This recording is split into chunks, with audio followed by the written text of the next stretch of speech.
Bienvenidos a Narraciones, Leyendas y más. Esta vez te comparto En la nieve, de Stefan Zweig. Comencemos. Una pequeña ciudad alemana de la Edad Media, muy cerca de la frontera con Bolonia, con la rechoncha opulencia que comportan las construcciones del siglo XIV. La imagen colorida y dinámica que generalmente ofrece la ciudad ha quedado reducida a una sola impresión, a una blancura deslumbrante, resplandeciente, que se extiende por encima de las anchas murallas de la ciudad y pesa también sobre los pináculos de las torres en torno a las que la noche ya ha tendido su pálido velo de niebla. Oscurece rápidamente. La ruidosa y confusa agitación de la calle, la actividad de la multitud de hombres que en ella trabaja, se amortigua hasta convertirse en un rumor que fluye suavemente, como un sonido lejano que solo quiebra el monótono repicar de las campanas de la tarde con rítmicos intervalos. El fin de la jornada extiende su dominio sobre los cansados artesanos deseosos de dormir. Las luces son cada vez más aisladas y escasas, hasta que al final desaparecen por completo. La ciudad yace en un profundo sueño, como si fuera un ser único, imponente. Todo sonido muerto, incluso la trémula voz del viento de las estepas se ha ido apagando hasta sonar como una dulce canción de cuna. Se escucha el leve susurro de los copos de nieve que caen cuando, en su recorrido, alcanzan la meta. De repente se percibe un suave eco. Es como un ruido de cascos lejanos y apresurado que se va acercando. El guardián de la puerta, atónito y medio dormido, acude extrañado a la ventana para escuchar lo que se oye afuera. Y, efectivamente, se aproxima un jinete a galope tendido, en fila hacia la puerta, y un minuto más tarde una voz ruda, encallecida por el frío, exige entrar. La puerta se abre. Pasa un hombre que lleva a su lado un caballo que respira exhalando nubes de vapor y que de inmediato entrega al portero. Y disipa rápidamente sus reparos con pocas palabras y una gran suma de dinero. Luego se encamina a toda prisa, con una seguridad que denota que conoce el lugar, pasando por la solitaria plaza del mercado, de una brillante blancura, atravesando silenciosas callejuelas y caminos nevados, hacia el extremo opuesto de la pequeña población. Allí hay pocas casas pequeñas, muy apiñadas unas contra otras, como si necesitaran apoyarse mutuamente. Todas son austeras, sin adorno, nada llamativas, ahumadas y torcidas, y todas permanecen en perpetuo silencio en las escondidas callejuelas. Es como si nunca hubieran conocido un día de fiesta alegre, rebosante de felicidad, como si las ventanas ciegas, escondidas, nunca se hubieran conmovido con un júbilo gozoso, como si sus cristales nunca hubieran brillado con el refulgente reflejo de oro de un luminoso rayo de sol. Solitarias, como niños acobardados que tienen miedo de los demás, se apiñan unas contra otras en el reducido complejo del barrio judío. Ante una de esas casas, la mayor y la más distinguida en comparación con las demás, se detiene el extranjero. Pertenece al más rico de la pequeña comunidad y sirve a la vez de sinagoga. A través de los desgarrones de las cortinas corridas se escapa el claro resplandor de una luz, y en la habitación iluminada suenan voces que entonan un cántico religioso. Es la fiesta de Hanukkah, que se celebra pacíficamente, la fiesta de la alegría y de la victoria que obtuvieron los macabeos, un día en que el pueblo expulsado, siervo del destino, recuerda la plenitud de su fuerza de antaño, uno de los pocos días de gozo que la ley y la vida les ha deparado. Pero los cantos suenan melancólicos y nostálgicos, y el brillante metal de las voces, lleno de herrumbre por las miles de lágrimas derramadas, El canto suena como una lamentación desconsolada y se desvanece en la solitaria callejuela.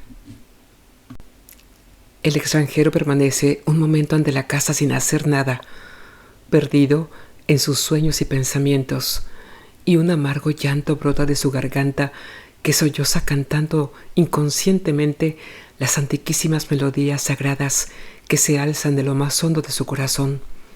Su alma está llena de profundo fervor. Luego cobra ánimo. Con pasos vacilantes se dirige hacia la puerta cerrada y la aldaba cae con un pesado golpe sobre la puerta que se estremece sordamente, y el estremecimiento recorre vibrando todo el edificio. Arriba, el canto enmudece al instante, como ante una señal dada, convenida. Todos se han quedado pálidos y se miran con ojos sobresaltados. De repente, el ambiente de fiesta se ha disipado. Los sueños de una fuerza victoriosa, como la de Judas Macabeo, a quien todos secundaban en espíritu entusiasmados, se han hundido. El esplendoroso reino de Israel, que se mostraba ante sus ojos, ha desaparecido. Vuelven a ser pobres judíos temblorosos, desamparados. La realidad ha vuelto a resucitar. Terrible silencio. La trémula mano del recitador que dirige la plegaria ha dejado caer el libro de oraciones. A ninguno le obedecen los pálidos labios. Una espantosa congoja se ha elevado en medio de la habitación y mantiene todas las gargantas atenazadas como un puño de acero. Bien saben por qué. Una terrible palabra se había introducido en sus casas, una palabra nueva, nunca oída, cuyo sangriento significado habían de experimentar en su propio pueblo. En Alemania habían aparecido los flagelantes, aquellos hombres furibundos, celosos de Dios, que con el placer y el éxtasis de coribantes desgarraban su propio cuerpo con disciplinas, grupos ebrios de ira, desbocados, que habían asesinado y martirizado a miles de judíos, que les querían arrancar violentamente el sagrado amparo de su Dios, la antigua fe de sus padres, y aquel era su peor temor: ser atropellados, golpeados, robados, convertirse en esclavos. Todo lo habían soportado con una paciencia ciega, fatal. Todos habían vivido asaltos en plena noche, con fuegos y pillaje, y un escalofrío volvía a recorrer sus miembros siempre que recordaban aquellos tiempos. Y hacía solo unos días que había llegado el rumor de que un grupo de disciplantes había partido también hacia su tierra, que hasta entonces solo conocían de nombre, y ya no podían estar lejos. Tal vez hubieran llegado ya. Un miedo espantoso que les paralizaba el corazón se había apoderado de cada uno de ellos. Ya ven de nuevo las cuadrillas sedientas de sangre, con el rostro embriagado de vino, irrumpir en las casas con pasos feroces y antorchas ardiendo en la mano. En sus oídos ya suena el ahogado grito de auxilio de sus mujeres, que sufren la salvaje lujuria de los asesinos. Ya sienten relampaguear las armas. Todo es como un sueño, tan claro y tan vivo. El extranjero sigue abajo escuchando, y como no se le franquea la entrada, repite el golpe, que de nuevo retumba sordo y amenazador a través de la callada, sobresaltada estancia. Entretanto, el dueño de la casa, el recitador, a quien la blanca barba que cae en ondas y la avanzada edad le dan el aspecto de un patriarca, es el primero que ha cobrado un poco de ánimo. En voz baja murmura: «Como Dios quiera». Y luego se inclina hacia su nieta, una hermosa muchacha que en su miedo recuerda a un corzo que con grandes ojos suplicantes se vuelve hacia el perseguidor. «Lía, sal a ver quién es». La muchacha, en cuyos gestos se concentran las miradas de todos, acude con pasos tímidos a la ventana, donde descorre la cortina con dedos temblorosos, pálidos, y luego un grito que le sale de lo más profundo del alma. «Bendito sea Dios, es solo un nombre». «Bendito sea Dios», resuena como un suspiro de alivio para todos lados. Y entonces el movimiento vuelve también a los rostros helados sobre los que pesaba la terrible pesadilla.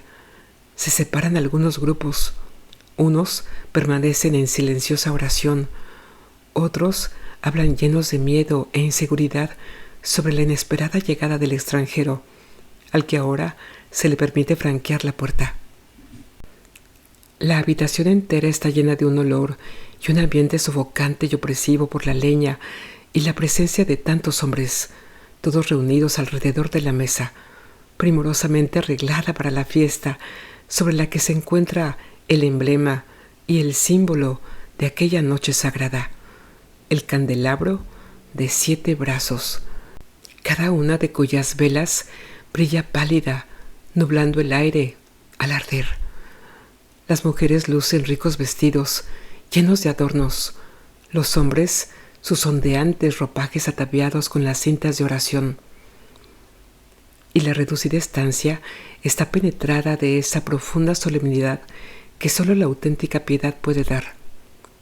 Mientras tanto, ya llegan los rápidos pasos del extranjero, que sube por la escalera y en ese momento hace su entrada. A la vez, la puerta abierta deja entrar un fuerte, un terrible golpe de viento que penetra en la caldeada habitación y, con el aire de la nieve, irrumpe un frío helado que congela a todos. La corriente apaga las trémulas velas del candelabro. Solo una sigue ardiendo mortecina, agitándose de un lado a otro. Así es como la habitación queda sumida de repente en una penosa y desagradable luz crepuscular.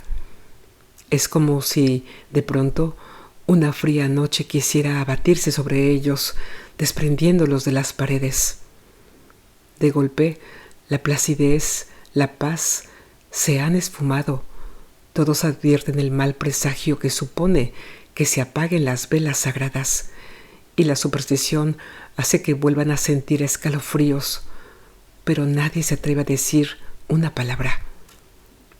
De pie, en la puerta, hay un hombre alto, con barba negra, que apenas puede tener más de 30 años, y se zafa rápidamente de las capas y mantos con los que se ha resguardado del frío. Y, en el instante en que sus rasgos se hacen visibles en el brillo crepuscular de la trémula llamita de la última vela, Lía se arroja sobre él y lo abraza. Es Josué, su novio, de la ciudad vecina. También los demás se apiñan animados a su alrededor y lo saludan alegremente, aunque pronto vuelven a enmudecer, porque él rechaza a su novia con un gesto serio, triste. Ha venido en conocimiento de algo preocupante que ha labrado profundos surcos en su frente.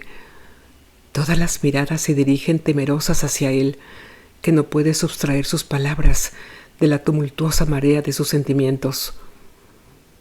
Toma la mano de quienes están más cerca de él y en voz baja el penoso secreto se arranca de sus labios. «Los flagelantes están aquí». Las miradas que se dirigían inquisitivas hacia él se han helado y se siente cómo el pulso de las manos que sujeta se detiene repentinamente. Con manos temblorosas, el recitador se agarra a la pesada mesa, cuyos vasos de cristal comienzan a tintinear suavemente, emitiendo un trémulo sonido. El miedo vuelve a atenazar los desalentados corazones y exprime las últimas gotas de sangre de los rostros asustados y desolados que miran fijamente al mensajero. La última vela oscila de nuevo y se apaga. Solo la lámpara colgante sigue iluminando pálidamente a los hombres descompuestos, destrozados, a quienes aquellas palabras han alcanzado como un rayo. Una voz acostumbrada a su sino murmura suavemente el resignado: «Dios lo ha querido así».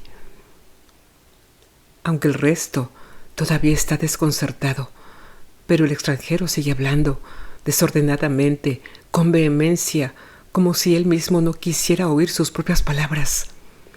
Vienen muchos, cientos, y los acompaña una gran muchedumbre. Tienen las manos manchadas de sangre, han asesinado a miles. Todos los nuestros en el este ya han pasado por mi ciudad. El terrible grito de una voz de mujer, cuya fuerza no pueden suavizar las lágrimas que derrama, lo interrumpe. Una mujer, joven todavía, casada recientemente, se arroja a sus pies. ¿Siguen allí? ¿Y mis padres y mis hermanos? ¿Les ha ocurrido algo? Él se inclina hacia ella y su voz solloza cuando le dice suavemente algo que suena a un consuelo. Ya no sufrirán más. Y vuelve a hacerse el silencio, silencio total. El terrible fantasma del miedo a la muerte está entre ellos y les hace temblar. No hay ninguno que no haya perdido a un ser querido allí, en aquella ciudad. Y entonces el recitador, al que las lágrimas le caen por la barba plateada y cuya frágil voz no quiere obedecerle, comienza a cantar con palabras entrecortadas la solemne y antiquísima oración por los difuntos. Y todos se suman a él, cantando al unísono. Ni siquiera saben lo que están cantando, no reconocen ni la letra ni la melodía, que repiten mecánicamente. Cada cual piensa solo en sus seres queridos. El canto se hace cada vez más fuerte, los suspiros cada vez más profundos, la contención de los sentimientos que brotan cada vez más trabajosa, las palabras cada vez más confusas, y al final todos sollozan con un pesar incontenible, sin consuelo, un dolor infinito para el que ya no hay palabras, los ha unido a todos en un fraternal abrazo. Solo, de vez en cuando, un profundo sollozo que no se puede sofocar. Y de nuevo se escucha la grave, la ensordecedora voz que sigue con su relato.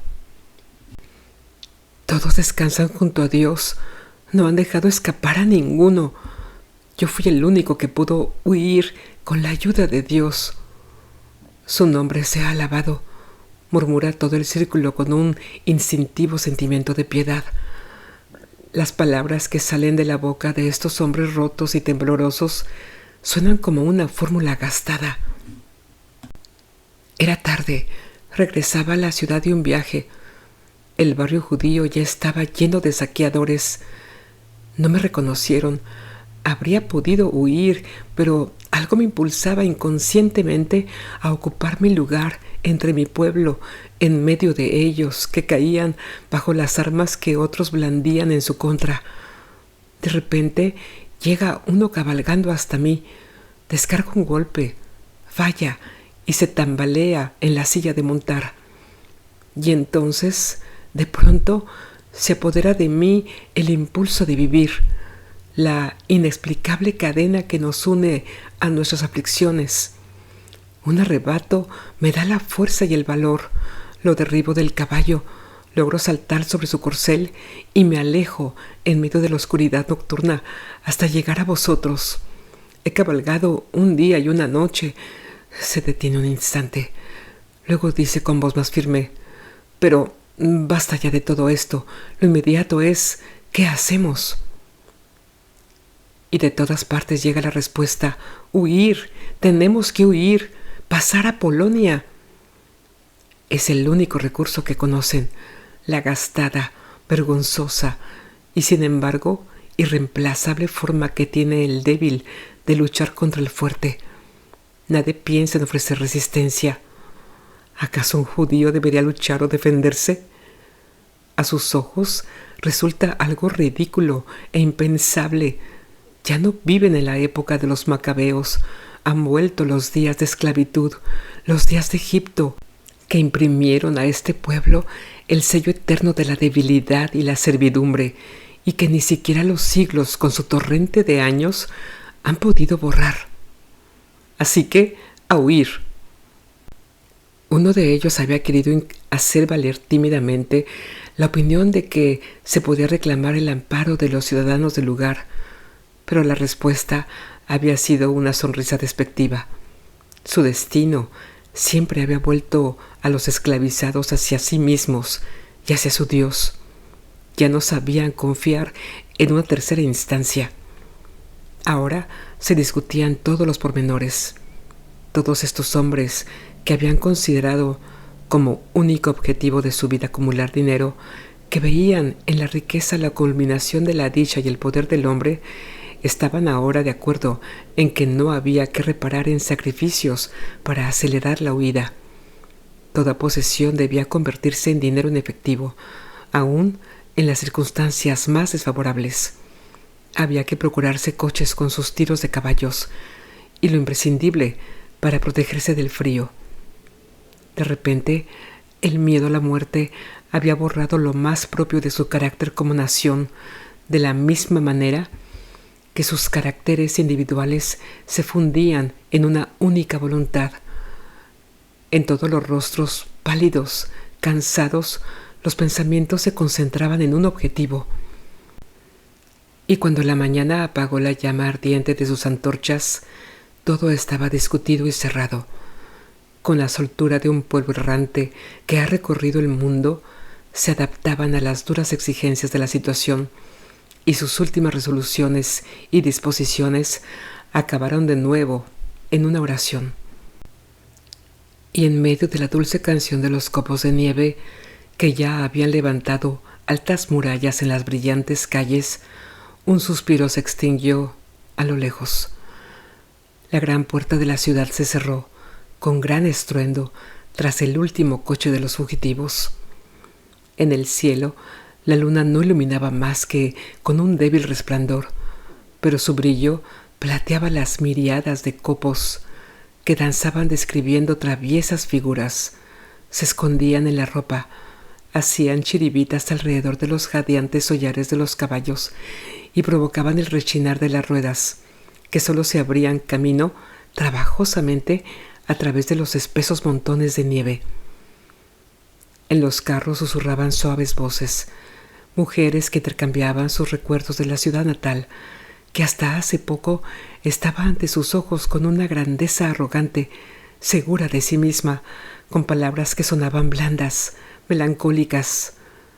Claras voces de niños que preguntaban y se interesaban por averiguar miles de cosas, pero cada vez se volvían más calmadas y escasas.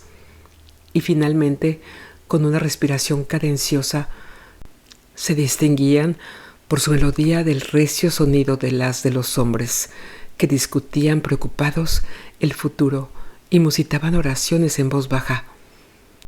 Todos estaban estrechamente unidos por una conciencia de solidaridad y un miedo instintivo al frío que soplaba por todos los huecos y agujeros como un aliento gélido y hacía que se helaran los dedos de los guías.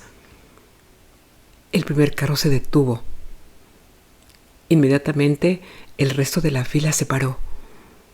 Desde todas las cubiertas nómadas de lona, pálidas cabezas buscaban con la mirada la causa de la parada. El más anciano descendió del primer carro y todo el mundo siguió su ejemplo, porque habían descubierto el motivo de la detención.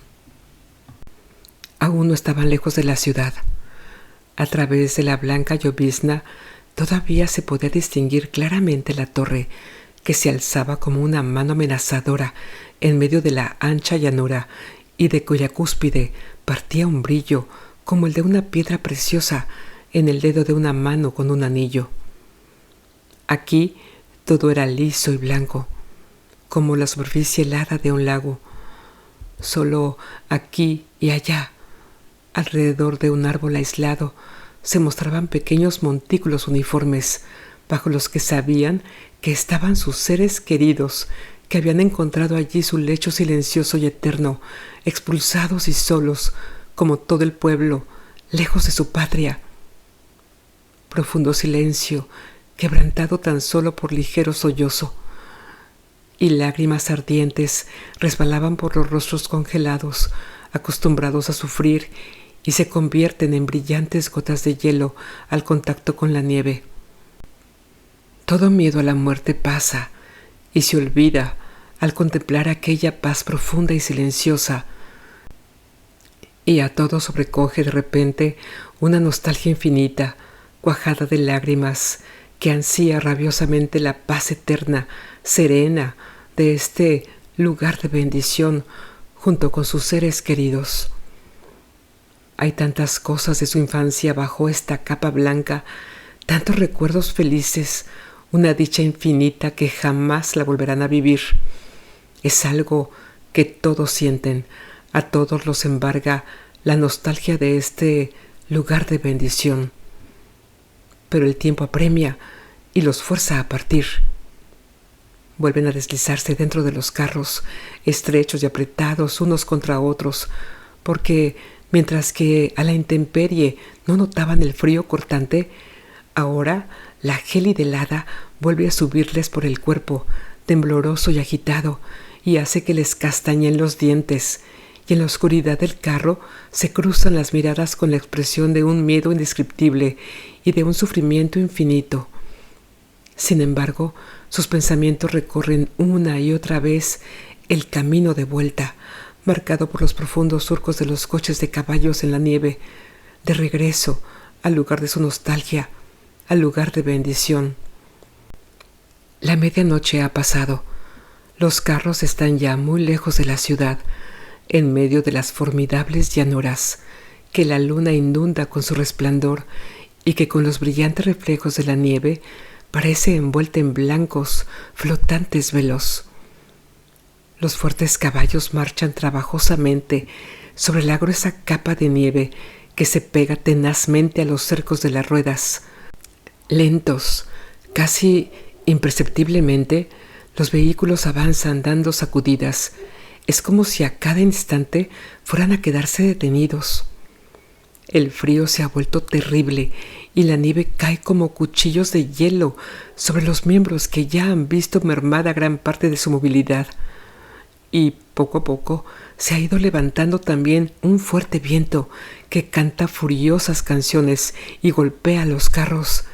Tira con violencia de las cubiertas de lona, las sacude sin pausa y extiende sus ávidas manos hacia las víctimas, que a duras penas logran sujetarlas con sus dedos helados. Y la tormenta canta cada vez más alto, y en su canción resuenan las voces de los hombres que rezan, que susurran suavemente, cuyos labios congelados apenas pueden formar las palabras más que con esfuerzo. Bajo su agudo silbido muere el desesperado sollozo de las mujeres, temeroso del futuro, y el porfiado llanto de los niños, a los que el frío arranca el peso del cansancio. Las ruedas avanzan gimiendo a través de la nieve. En el último carro, Lía se estrecha contra su novio, que le habla de la gran desgracia con voz monótona, triste, y rodea firmemente con su fuerte brazo el cuerpo esbelto y joven de ella, como si quisiera protegerla de los ataques del frío y de cualquier dolor. Y ella lo contempla con mirada agradecida, y en medio de la confusión de lamentos y de la tempestad, fluyen algunas palabras de una tierna melancolía que hacen olvidar a ambos la muerte y el peligro. De repente, una fuerte sacudida que hace temblar a todos, y luego el carro se queda parado. Se oyen confusamente algunos gritos, restallido de látigos y murmullos excitados que llegan desde los tiros delanteros, atravesando la brutal crecida del temporal que no quiere enmudecer. Abandona los carros, se dirigen presurosos hacia adelante, a través del cortante frío, donde un caballo del tiro ha caído y ha arrastrado consigo al segundo. Alrededor de los caballos, los hombres se afanan intentando ayudar, pero no pueden, porque el viento los azota como débiles muñecos insignificantes. Los copos les ciegan los ojos y sus manos están congeladas, sin fuerza. Los dedos se les han quedado como si fueran de madera, unos juntos a otros. Y por delante, ningún amparo, solo la llanura, que con orgullosa conciencia de su infinitud se pierde sin límites en el crepúsculo nevado, y la tormenta que engullece sus gritos sin consideración. Entonces vuelve a despertar en ellos con toda su plenitud la triste conciencia de su situación. Con una figura nueva, más terrible, la muerte vuelve a tender sus manos hacia ellos, que están juntos, desvalidos, en su indefensión frente a las irresistibles, invencibles fuerzas de la naturaleza, frente a las fatales armas de la helada. Una y otra vez la tormenta hace retumbar en sus oídos el sonido de las trompetas que les anuncian estas palabras: aquí habrás de morir, morir. Y el miedo a la muerte se convierte para ellos en una sumisa resignación sin esperanza. Ninguno lo ha dicho en voz alta. A todos les viene la idea a la vez. Suben pesadamente, según se los permiten sus rígidos miembros, a los carros y se estrechan unos contra otros para morir. Ya no esperan socorro. Se estrechan, cada cual con quien más quiere, para estar juntos en la muerte. Fuera, la tormenta, su eterno acompañante, entona un canto fúnebre y los copos construyen alrededor de los carros un gran ataúd resplandeciente. Y poco a poco llega la muerte. Por todos los rincones y rendijas se cuela un frío helado, punzante, como un veneno que, sutil, seguro de su efecto, se va apoderando de un miembro tras otro. Los minutos transcurren lentos, como si quisieran darle tiempo a la muerte para que lleve a plenitud su gran obra de redención. Pasan largas y pesadas horas que a cada uno de aquellas esperanzadas almas les parecen una eternidad. La tormenta canta alegre y ríe furiosa, burlándose de este drama de la cotidianidad. Y despreocupada, la luna dispersa su plata sobre la vida y la muerte.